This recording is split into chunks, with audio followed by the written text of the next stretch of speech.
Hey, what's up? So, I just wanted to share an experience that I had recently. And it is to do with what I believe is that everything, every little thing matters, everything counts, everything adds up. And so, basically, what it was is that I've been in a place where I like my freedom, and I'm not always been sure about what to do with my living situation. And, there's a part of me that wants to be a vagabond and live in my car because I figured I would have more freedom to focus myself on the projects that I'm working on. But looking at it, it's like if I did that, then I wouldn't be able to get up really early and turn on the fire and have like a lot more hours. It'd kind of be subject to the day and the season, and so that didn't work. And then I was wanting to move to Vancouver with a friend, and it's just like that doesn't make sense either for me without going into it. And then going to Mexico, well, COVID, I mean, it's not a thing right now, not for me anyways. And then, so just trying to figure out what to do. I spent all this time trying to, it's trying to look ahead into the future, trying to figure things out. And, it causes stress and it's frustrating because you just don't, I didn't feel settled. It was like, okay, I'm trying to plan this kind of thing out. And then it like, for whatever reason, it just dawned on me to, or, probably through some kind of teaching, the idea was to stop trying to look beyond your means. Like the future is something that is so uncertain. There are so many factors which contribute to the future and its unfolding. I mean, it's pretty silly to plan too much.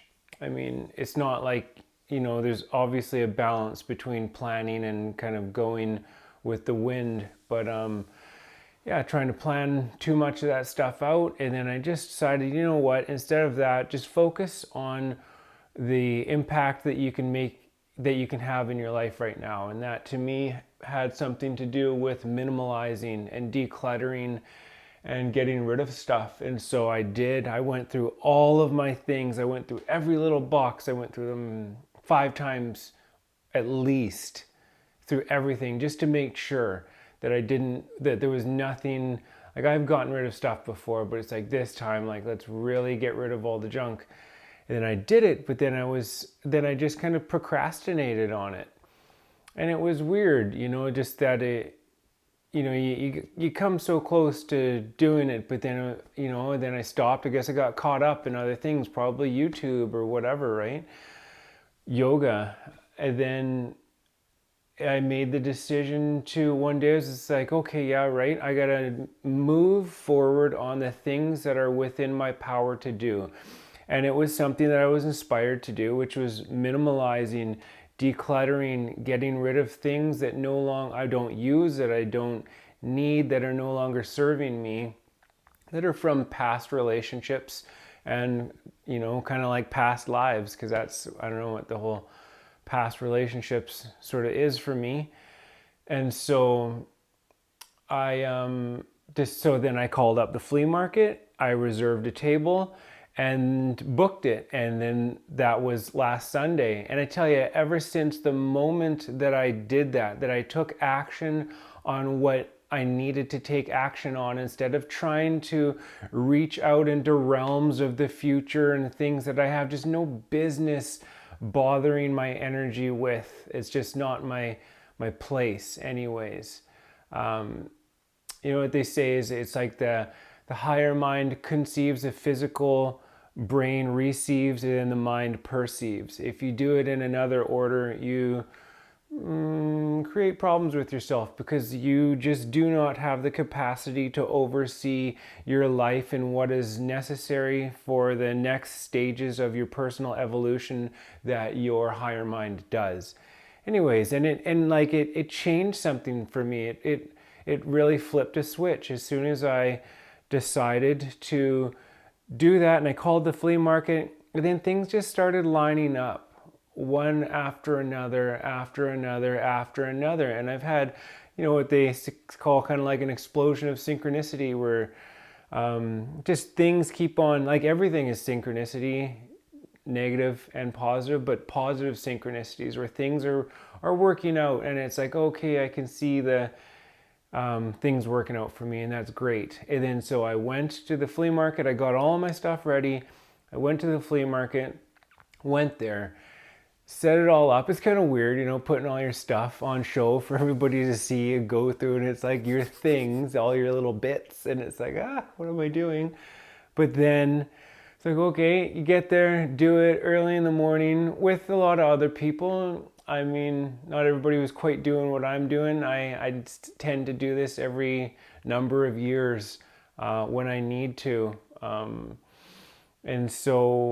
And I'm not there nickel and diming, right? So it's like, I just put all the stuff up, and I'm like piling it on the table, and people are like interested because it's weird stuff. It's my stuff, so of course it's good stuff. I don't have like a lot of junk. I had some kind of stuff, right? But one man's trash is another man's treasure. That's a thing. So I'm putting it up, and people start coming over, and once somebody sees you coming over and they hear cheap prices, $1, $2, $3, all of a sudden you get swarmed by all these people, and there's everybody coming and buying your stuff. And then some people just kind of stand back and look at it, because some people are there like, to make a buck. They got a wrench, it's like $10. For me, it's just like a toolbox full of tools is like $10, not like a wrench or a spanner, right?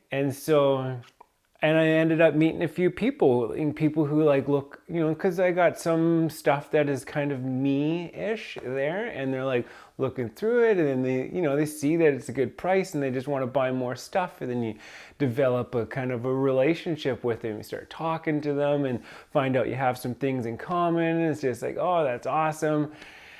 And that was really great. And I met this one lady, a Mexican lady, when I was there, and which is close to my heart because of the Spanish and stuff like that, and Latin America. That's something that's close to my heart. And she saw I had some sage bundles that I had made. Sometimes I used to do ceremony or participate in ceremony somewhere a little ways away from here, and there's sage growing wild there. So I would take it and make sage bundles and then give it to people. And so I offered her one, and she's like, everybody's like, how can you just give stuff away? Everybody's here making money. And it's like, I'm not here making money. I'm here moving energy. This is me right now healing my past, my present, and my future, because I'm not taking all of this old energy with me. I'm not holding on to this old energy, and this past is just has got to go. And it's like stuff that I don't need, don't use, don't care for, isn't serving me. Goodbye, see you later, adios. And so, and then of course, or not of course, but that kind of myself expressing myself in that way, it turned out that she was interested in things. I was also giving away an amount of cacao that I had collected in Guatemala some years previous, and you start explaining it, and it's like, oh, she's from Mexico. It's like, okay, well, you understand about a cacao ceremony.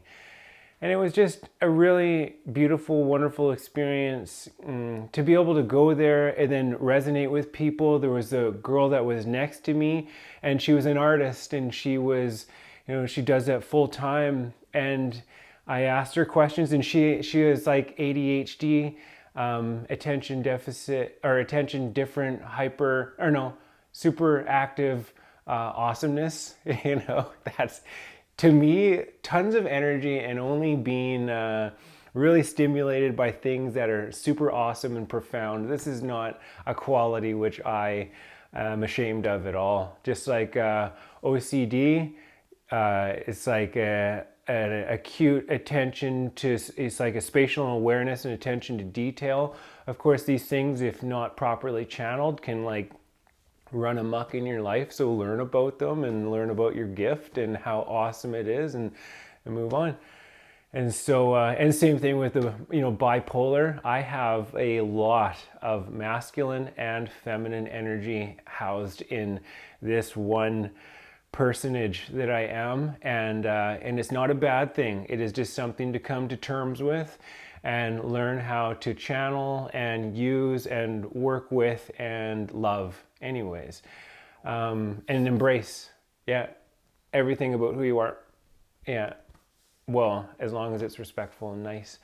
Anyway, so that was like that thing.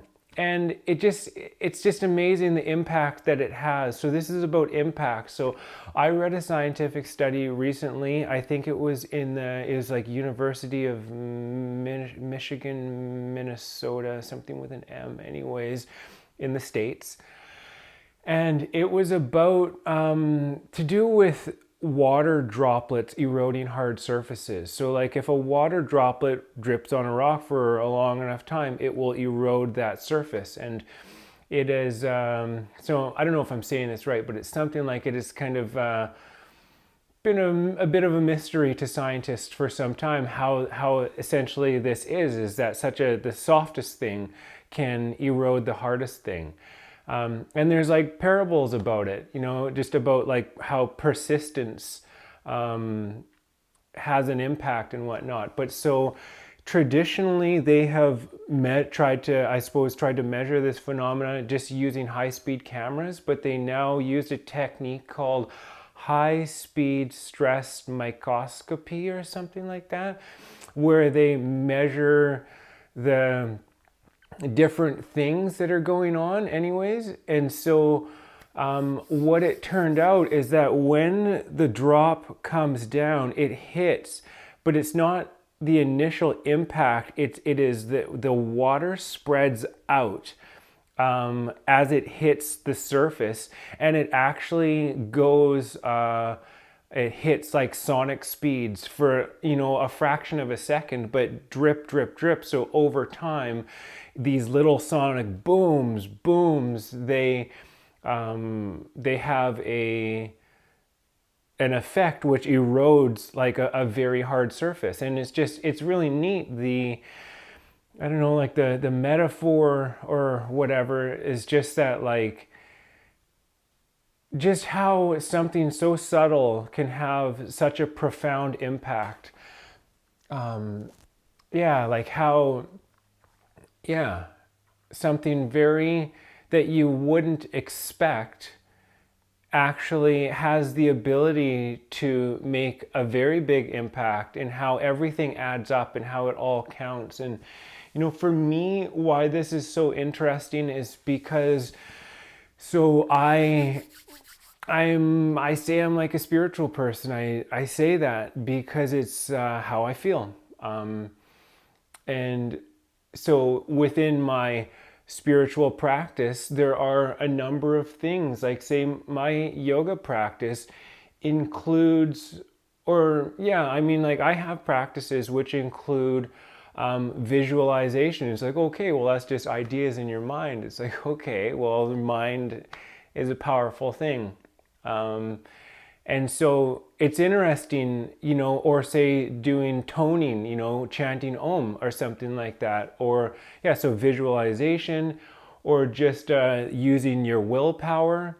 And because, it takes willpower to do everything. So imagine that the power of your mind had a much greater impact than you think. Or say affirmations, or say, what do they call it? Like, say, mantras or prayer, for what it's worth. And like, I will just say quickly that prayer for me is not quite probably what you might think if you're not really accustomed to it. To me, prayer is like, I am here in this moment. I am a gift to this moment, as this moment is a gift to me.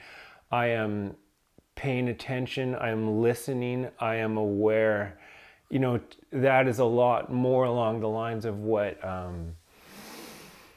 prayer means to me. And like, it is certainly something, these and other techniques are used Pranayama as well, the control of the breath, working with the breath, not using the breath, working with the breath to influence the movement of subtle energy within the body, or the energetic body.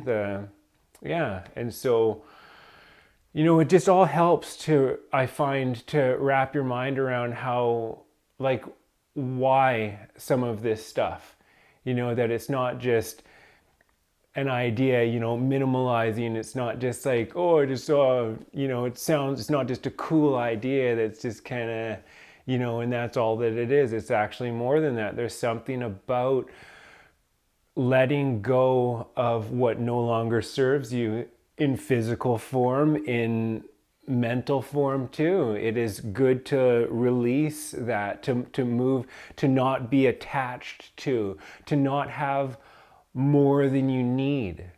That's a thing. So it's like, there's like a thing, it's like, I saw it, it was on Instagram, but it was like Indian, like Native American or Canadian or whatever, indigenous people. And it says, what is poison? Poison is too much of anything. Too much of a good thing. Too much water, is not good for you. Too much food, even if it's like the best, highest quality food ever, too much is not good for you. Too much love is smothering. Too much, anything, too much of anything is poison. And not enough, by the same token. It's just like a plant, every plant has particular needs. It's about where it's been as it's been growing up, and then you can't just take a plant that's been out inside all the time. Even if it is an outside plant, you can't just put it out there. You have to like acclimatize it. And it's like all plants, it's like the right amount of water, not too much and not too little, the right amount of sunlight, not too much, not too little. Same thing with fertilizer. And it's like you have to care for them, and they have to, they're living beings that I don't know. I love plants anyways. So I think that is it. Those are the things, just that there's magic in, beyond what you might think. I guess sometimes it's like, it's all it is, just that we do things and we just don't realize the impact that it has, how a little thing, even, because it's like talking about these spiritual practices, but just like the thoughts that you have in your head where you tell yourself, there's always a narrative, and it's how you go about it. I used to like sometimes, so in my yoga, it's like, I would say, don't get stuck here, because I have a tendency to stop, pause, and then possibly go into something, if I feel like it. But there's also, I have a lot of things that require my attention, so it's important to time manage properly. I've learned this big time. And then, so I would say, don't get stuck, but that is like, so it's like the universe doesn't speak in negatives. It's just is, right? And so it's like saying stuck is stuck, and don't essentially doesn't matter. So all you're saying is stuck.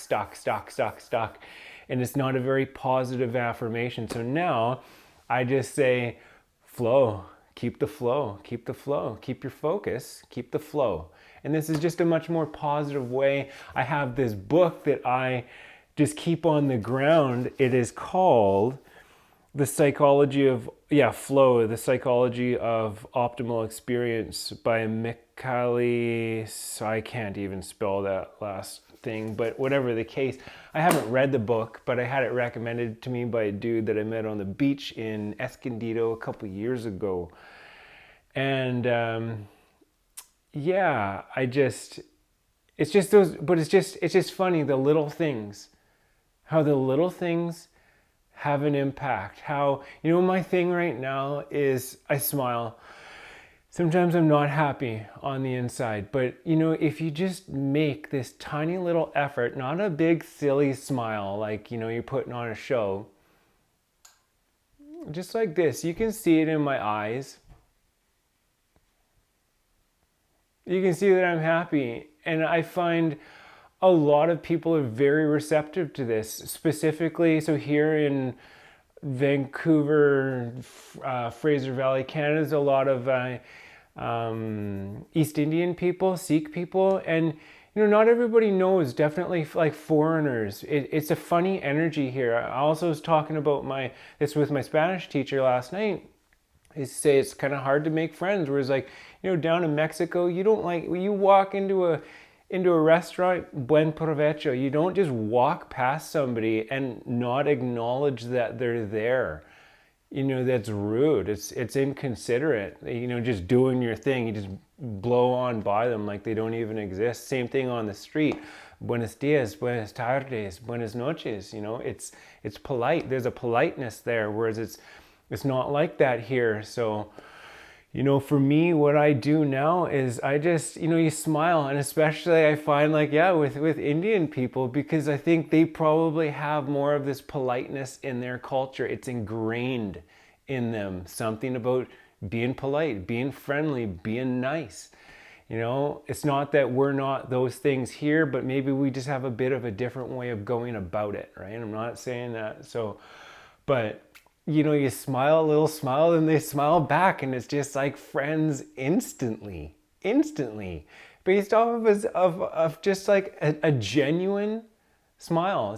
It's almost a cheeky little smile, but it's to me, it's just called making an effort to be friendly, to be personable, to be nice, to to recognize that, hey, we're all here. And it helps, to be friendly. So and to acknowledge people too.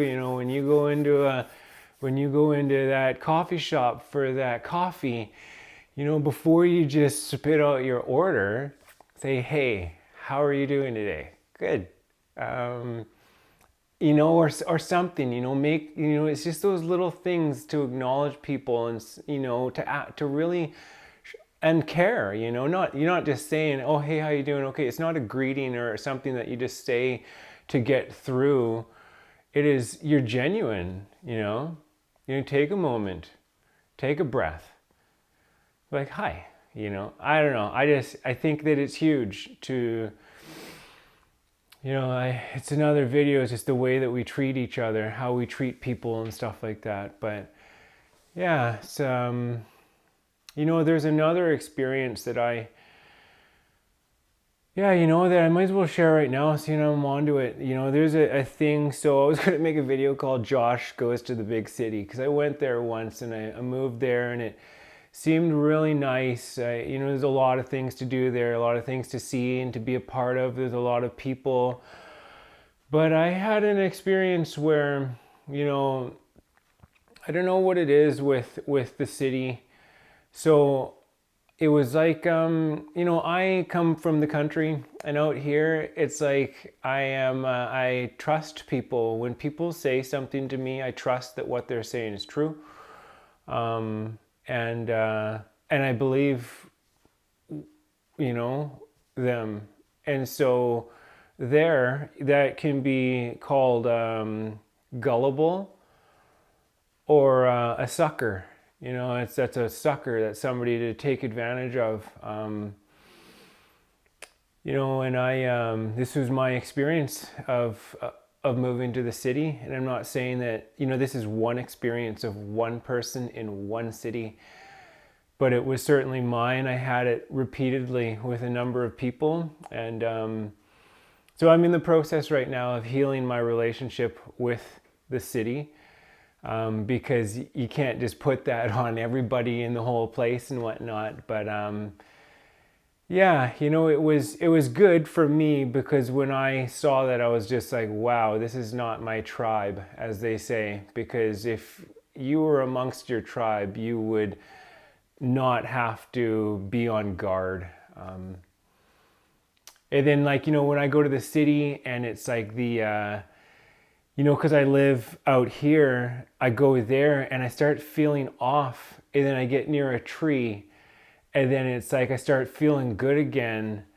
And I just realized that there's something, you know, because there it's all like you're not supposed to just be there anywhere. You know, it's very much about money, and it's like you don't belong, or what are you doing here? Whereas like out in nature, you belong, you are accepted, you're supposed to be there, and it's calming, it's relaxing, it's a beautiful experience. And I just, yeah, it's just another one of those little differences. It's just, you know, you don't realize how soothing nature is and how beautiful it is. So, yeah, everything matters.